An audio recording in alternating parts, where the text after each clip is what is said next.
ஏன்னு தெரியல, நிறைய பேர் நம்ம திருச்செந்தூர் வீடியோ பார்த்துட்டு மொட்டை அடித்த வீடியோ முழுசாக போடுங்க ப்ரோ அப்படின்னு சொல்லிட்டு கேட்டிருந்தீங்க.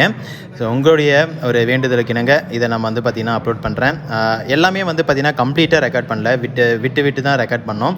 ஸோ இருந்த எல்லா கிளிப்பிங்ஸுமே அந்த வீடியோவில் ஆட் பண்ணி உங்களுக்காக போட்டிருக்கேன். எதனால் அந்த மாதிரி கேட்டிருக்கீங்கன்னு தெரியல, இருந்தாலும் சரி ஓகே நீங்கள் கேட்டுட்டீங்க அப்படின்றதுனால இந்த வீடியோ நான் அப்லோட் பண்ணுறேன்.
அவர் தான் குளிப்பாட்டிட்டு வரா.